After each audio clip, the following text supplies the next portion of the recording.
I think we have to introduce ourselves. Hi, welcome to No Audience panel discussion. My name is Nikahetiya Moppidevi. I am the curatorial advisor of Another Life exhibition by Raki, Nikahetiya. I think I said it right. So we are here today with Professor Rajiv Lochan and also the artist to have a conversation about this exhibition at Bikaner House. We're going to start talking a little bit about Raki's work and also the underlying thematics around his practice. And then we'll have like a conversation between the three of us to see how the flow goes.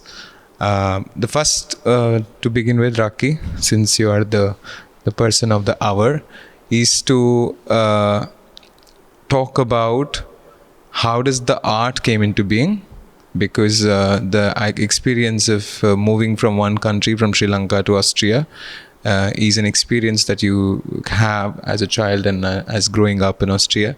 But where does the art figure in it, and since when did the art figure in it? Because the art became then the way of processing these journeys. So maybe that's where be a good place to start. Thank you, Aditya. Thank you, Professor Lochan. So yes, I'm Raki. I'm a interdisciplinary artist based in New Delhi and with Sri Lankan roots and Austrian upbringing, European upbringing. And I started creating art, I think, first when I was 5 years old. And I kept on doing that. My first gallery space was our living room. With the living room door. But then I had a career break because I changed into different other professions. I'm an economist by training, but I was working as a journalist. I was working in restaurants. I was in the Austrian army. So it's hickledy-pickledy, and I moved from place to place. And I worked with the United Nations on more trade capacity building, so more policy level work, and then also changed into other roles like marine conservation with London Zoo. So things which I really was interested about and gave me a meaning. But since those childhood days, I think, there was always like a bit of a lack of something. And I think in London, this inner voice got bigger and stronger. During that period, I was always photographing. So photography was always my first artistic love, I would say. And it was always with me. It was a way for me of like remembering my past, my roots. So it was giving me a sense, I guess, of belonging and home in a certain way. So I was always like fascinated by photography. And in London, I decided then to actually not only do art just for myself, but like try to like learn a bit more about it. So I did a foundation course at Slade in London, and that really changed the way I see the world and saw the world. Because from just pure photography, I saw all of a sudden this new, almost like a child games box of things that I can also go back into drawing, but there's also other things like artificial intelligence and embroidery, which I now found out thanks to India. So different other mediums. So I more and more figured out like my upbringing, which is very mixed from being a migrant artist or migrant person in general, into doing different professions, that's my character actually. So I'm like very interdisciplinary in my work. I have as a migrant artist, my main topic in my practice is, I think, identity in the 21st century. So because of that, I try to find the best tools and means to express myself. Often it starts with photography, like in this body of work. But it also ends up in completely different other realms.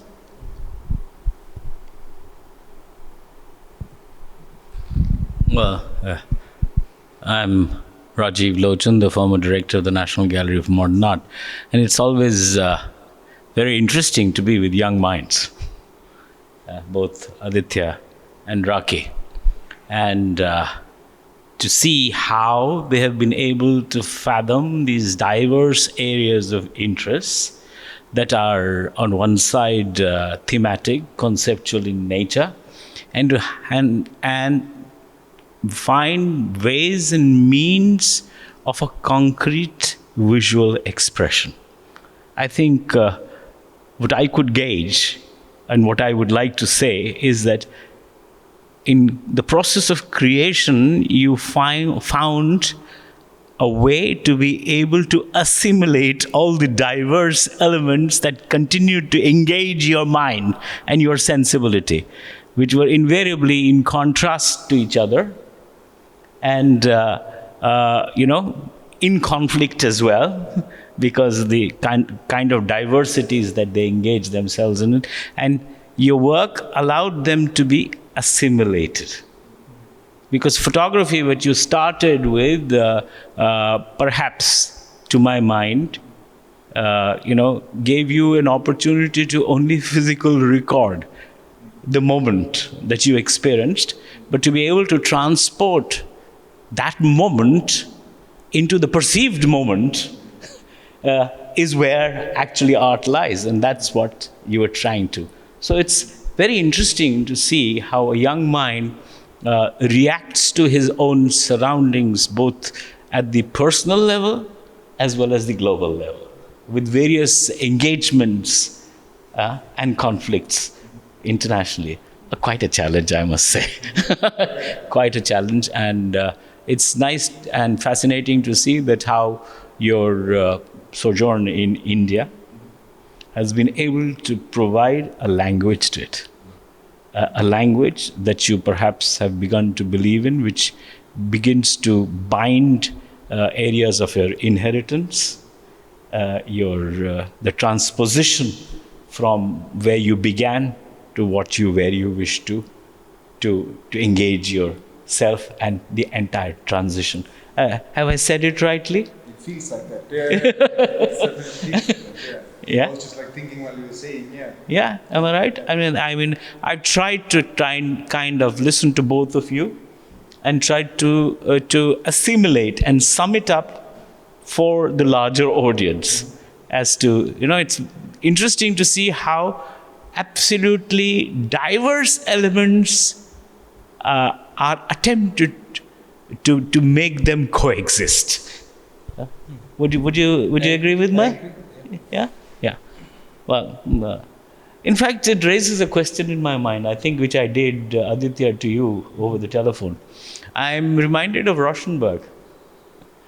And why Rauschenberg? The concept of the combine. Making, an appropriate sense for an appropriate skill, or an appropriate skill for an appropriate sense. That's the question that how do you react to that?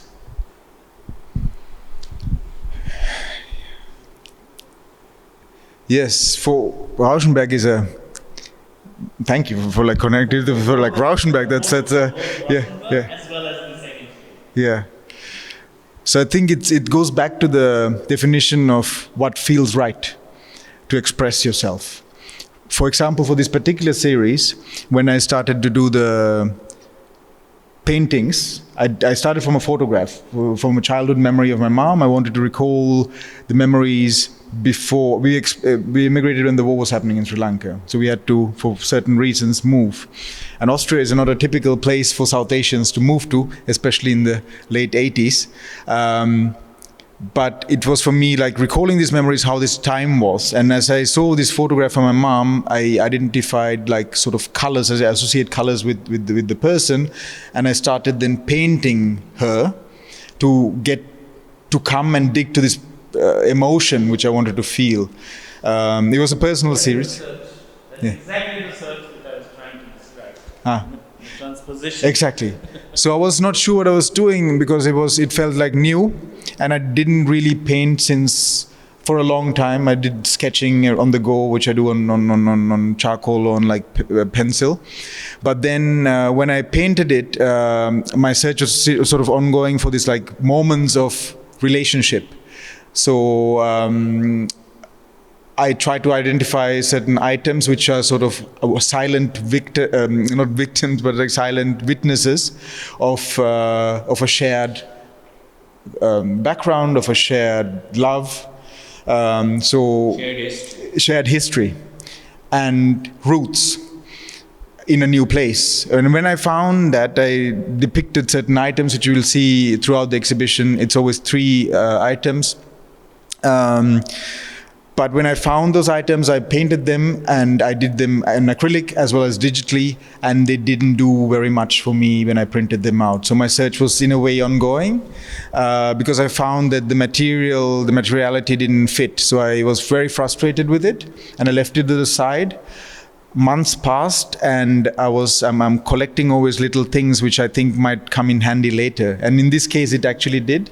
My mom gave me a little box, a shoe box with items she did for me when I was little. And one of it was a little pin cushion. And I'm sure all of us have things like that. And this pin cushion, when I saw it, I didn't feel anything. But when I touched it, all this haptic touch, like a smell, which reminds you of a relationship which you had at some time ago. At that moment, it reminded me of that, and these flashes came in. And then I felt like, okay, perhaps this material might be right to express, but I didn't know anything about embroidery. Then my work is also a lot of research, which I just personally find interesting. So I started researching, and I figured out I'm from Kandy, from a city in Sri Lanka.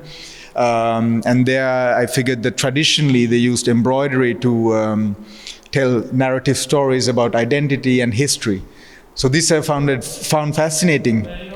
And it was like almost like a math problem to find a solution for it. You just have to sometimes be patient. I'm not a very patient person, but in this art making, all of a sudden I become patient, because there's an ultimate goal of finding, I think, happiness. Solace. Yes. Disquietude. Yes. You have experienced Yes. over this Yes. transition and transposition from your roots to the world, what's Exactly. happening in the world. Absolutely. So for me, that was a fascinating thing, and like to me, like learning new things and sharing new things with and reaching out is quite an important factor, I think. And like a famous artist. I forgot. I don't know if it was Yves Klein, but like it was a famous artist who said once that the artistic eye sometimes doesn't lie in the fingers, but in the mind. And so I really agree with that, because it's the way to express. We as a collective species, we always look for the best ways to find solutions to problems. And with art, in a way, it's the same thing I found. So when I found that and India has been, I have to say, like incredible. India was for me like opening up so many avenues into like what is doable. You need a lot of patience. As an Austrian, it's very tricky. As a Sri Lankan, you know how to deal with South Asian mentality. So I found these amazing artisans, Riaz Ali. I have to like really praise him. I can't praise him enough.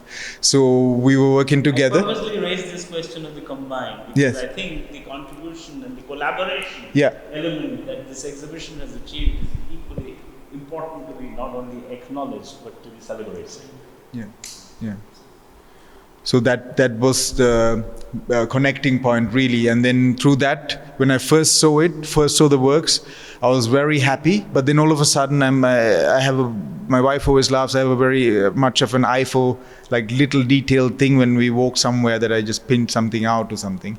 So like in that works, I saw little mistakes and failures. And again, I was really annoyed about it. But then I actually thought memory is imperfect. And that's why the works really worked for me. And the materiality of embroidery of silk, a traditionally Sri Lankan material with memories from Sri Lanka told from a personal aspect, but using Indian skill, because in Sri Lanka they used to do it also in India because the skill was different and slightly better. So it was, that was the reason. So I think like India was a big factor for me to like find resolution for this approach. Well, that was the artist's approach. Now, I think it's very important that the curator's intervention into bringing and ensuring that all those facets that our friend has tried to bring out are not only assimilated, shared, but,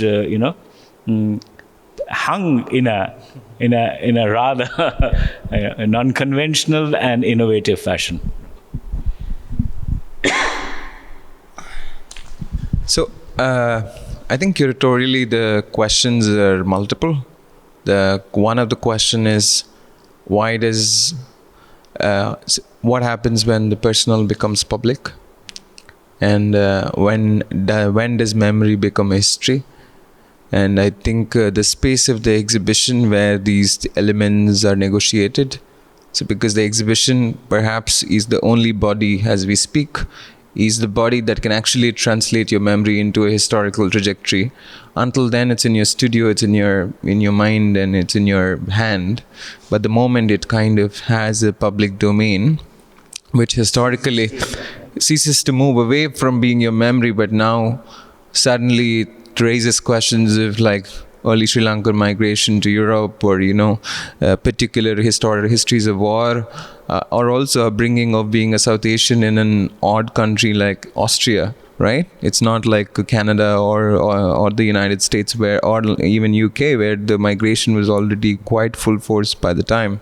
So I think that what is this? How does one make that transition from an extremely personal memory kind of space to a space where you are actually looked at as someone who has had a historical trajectory that is unconventional? I think that was one very fascinating one. Materially speaking, I think for me, when I saw the works from I know the Sri Lanka portraits were not part of the plan, but I think the contrast is fascinating because somewhere the familial, the very personal, of a different kind from your own ancestral past has this kind of gaze that's looking back at you. It's almost looking at you, like because you are the first witness, so they were looking at you. Isn't that introspective? Yeah, introspective, and the gaze is very powerful. Like this portrait and the one behind of your mama. Yeah, it's just like literally looking at you. Yeah, and then you have a whole other like set of relationship that have a presence of a very different kind that is not defined by the gaze. So I think it's interesting that you go over some sense of naturalism that you want to kind of have here in relationship to what the characters are, and just live the silhouettes and the essence of that connection, whether it's the wine, whether it's the blueberry pie, or you keep the material essence of that relationship. And I think it's a very physicality not in a literal way, but it's kind of in its fullest way. Like, what is the difference between a family portrait and another family portrait, a family that's not really not immediate? And I think the contrast is for me very fascinating, even when I saw the first time, and also fascinating more because we have to acknowledge the fact that we're going from South Asia to Europe, almost from the post-colonial to the colonial. Or it's a very, and how do you another debate.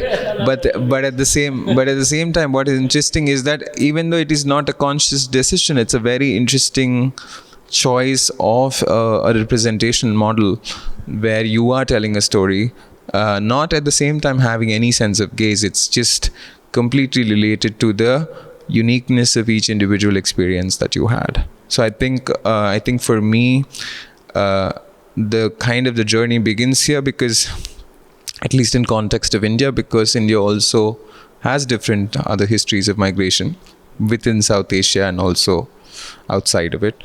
So to see what happens now in terms of like, where do we go from now? So what other stories do we tell, and where are the places we tell, and how people are going to perceive? So I think that shift. You are this exhibition is on a threshold. Threshold, exactly. It's on a threshold. That's how I see it. Because all that you may have experimented with, has culminated into a threshold, and we are all eager to see where you take it from there. Yeah. Am I right? I agree, and also to see that how else if we have a set of memories of our life, what is the next journey once you have already spoken about the memory, or is the memory enough? Are you going to dig more memories? We don't know. I mean, that's also something I'm pretty sure you're also know. I don't know you, where I don't think you have a plan yet. But now what exactly? So I think it's important. I also wanted to you to little bit respond what happened, what is the kind of, I love these switches between an artist studio to the exhibition, and also when you're putting together the exhibition to when the public enters the exhibition. And I think I wanted from you, because you saw the works more longer than me, and also like in the process of making them, how did you feel that, you know, the putting them out in the public? Was it something that you felt comfortable, or something that you felt like, you know, some people feel very like sentimental, or, you know, very touchy about the fact that they're putting a piece of their personal life into public display, actually, for any kind of you know, interpretations to be open up for it. So yeah, this is an opportunity that you've got, not only to show the culmination of that arrival on one side, but also talk about the various processes that have gone into it. yeah. So I think it'll be Is this your first exhibition in India, or have you had exhibitions group, but in so in a way, this is your first major solo show. Yeah. That's the reason why. Over to you. So your question was in that terms, what the how does the memory that's so personal in the body of an exhibition becomes a historical position? Yeah. It doesn't stay that in a Oh yes. That's a very good question. I started with a quote from my great uncle, who's a psychotherapist, who said, in the West, you're driven by guilt, and in Asia, South Asia, we're driven by shame. So for me, it was, I think, like growing up, especially growing up in a country in Austria, it was great, and we had like these people you see in this exhibition created a home, but there was also the other side to it. If you're looking different and try to integrate, it's not easy, especially if you don't speak the language. Everything is different, so you need to start to create your own persona. It's about identities, on how you evolve as a. You negotiate. Yeah. Because you're a split personality. You're one way at home as you had like Asian kid, migrant kid, and the other way you are like try to assimilate with the new country. So you're shaping and shifting. So I think this series, like 15 years ago, 20 years ago, I would have not feel comfortable with presenting, because there's a lot about me, a lot about like personal stories as well.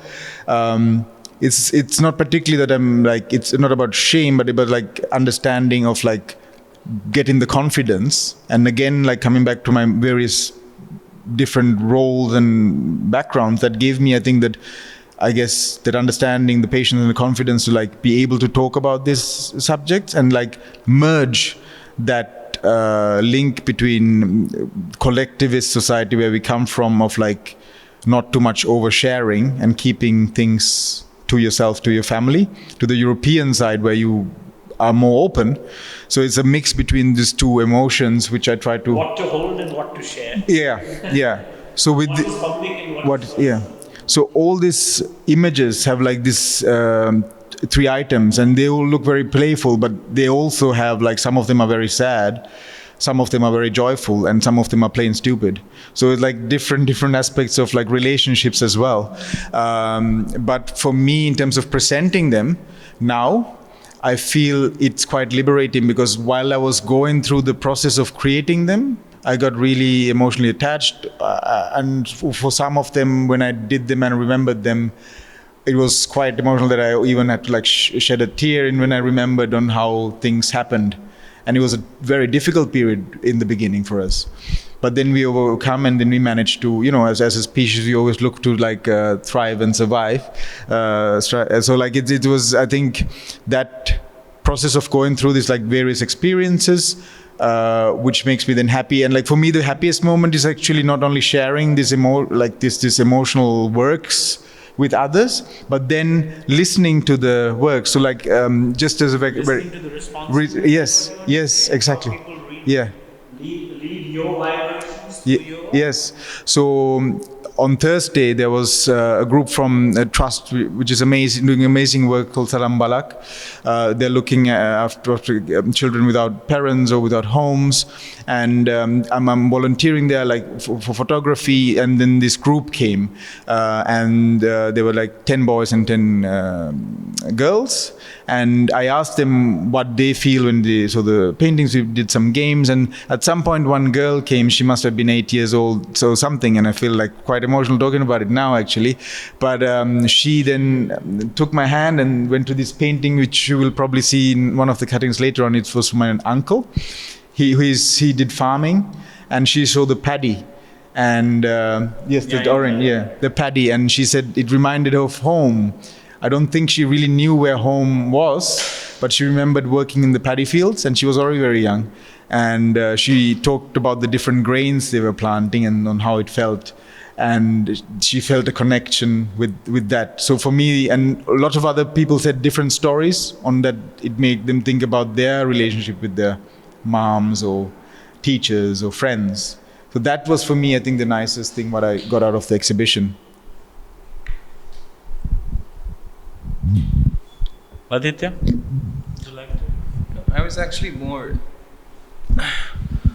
I think one of the things that to think about is how does the mundane somewhere comes to tell the stories here. I think everybody who I interacted with were fascinated by the scenes, but at the same time they were fascinated by the each unique element that each thing had. So I think I would say that the takeaway for a lot of people was like, I was there, cake, there was like a teacup, and there's like a little bit of flower here and there, and like this small elements that those kind of shoot back in your memory. And at the same time, I also kind of think that, in a Lebanese American photographer, Walid Rad, often talks about like something, but he talks about it in the history of trauma and war. But in the personal, how do you remember an event in your life? What shoots back in your memory when you think about this person? And then I like that, there are like candles, there are like small things that somewhere not just position them as photographs that you have taken or woven, but actually add a layer that there's actually some sense of a particular event that is attached to it, that becomes the main form through which you would like to express that memory.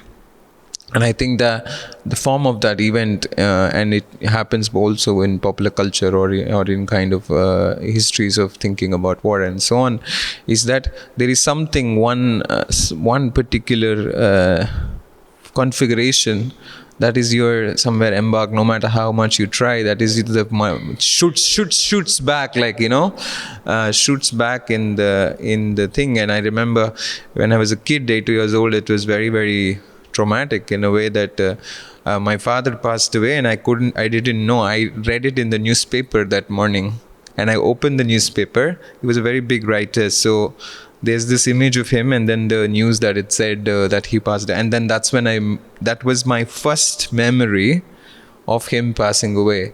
And even today, when I think about it, that is the image that just shoots back into my memory. And then you kind of then think that all these, like, curatorial, artistic conversation, but memory has its own, like, crazy, weaves its own plan. And I think the elements, and a lot of people have responded to it beautifully, because they think that they somewhere embody the memory in a meaningful way.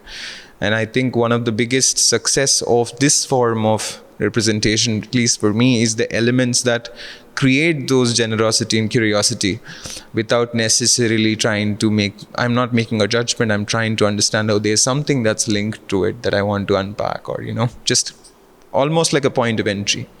So maybe it's just a little bit to talk about this, not the multiple elements, but there's how does the representation of elements surrounding the particular figure, because I know they're photographs, but they're also not exactly photographed like that, so they're added like that. That maybe a little bit that would be nice to talk about, because I think it's the kind of the crux of the whole why this works, Yeah. Making diverse, can I just add here that in fact making diverse elements or elements of memory coexist as a narrative.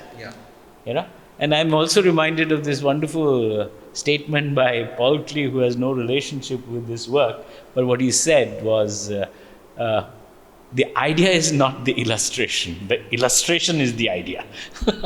So how it's not literal in its sense, but it poses its own challenges which you solve and resolve. Yeah. Thank you very much. I mean, it's a very good point raised. These elements which are very mundane are, to me, very important. And there was a very good short film about photography, and the title was, you can find it on YouTube, it's What the Picture or the Photograph Doesn't Show.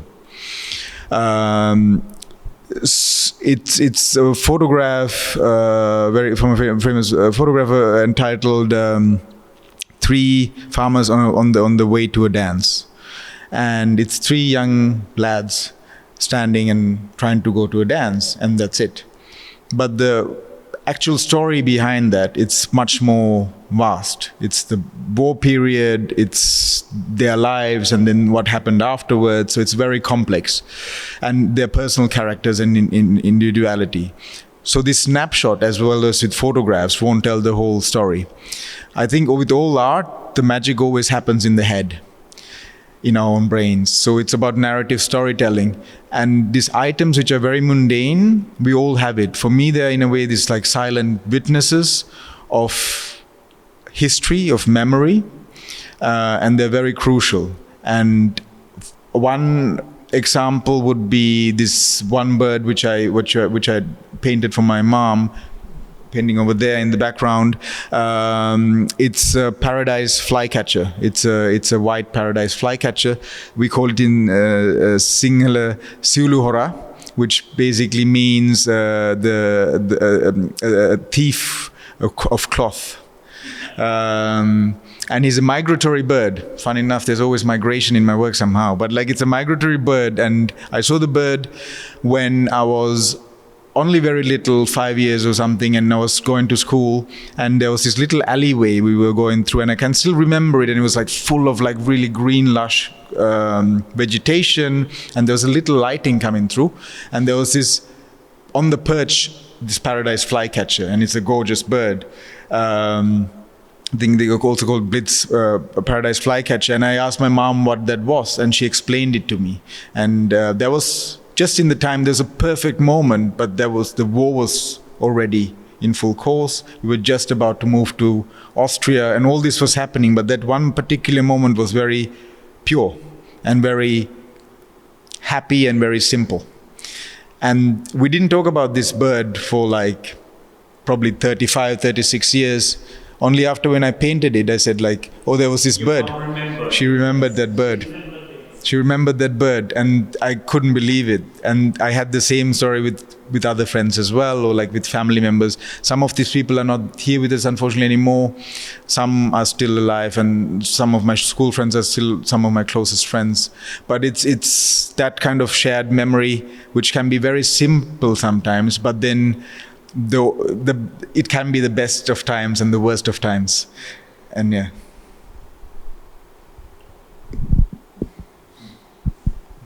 Oh, well, I think all what I'd like to say is works of art are truly meant to be experienced and enjoyed. All these analogies are there essentially to support the realization and the process that it wishes to emanate from the work itself. Well, Raki, it's a great beginning. As we said, you're on a new threshold, and we are all very eager to see where this journey of yours, which began with migration, and I will use the word immigration, will allow you to immigrate into newer pastures. Well, we wish this exhibition great success and would be watching your career with great interest. Thank you very much. Thank you for having all of us. And thank you, the Austrian Cultural Forum, for having invited us not only to this exhibition, but to engage ourselves. It's particularly with me, to be able to engage myself with young minds. Thank you, Aditya, and thank you, Raki. Pleasure being here.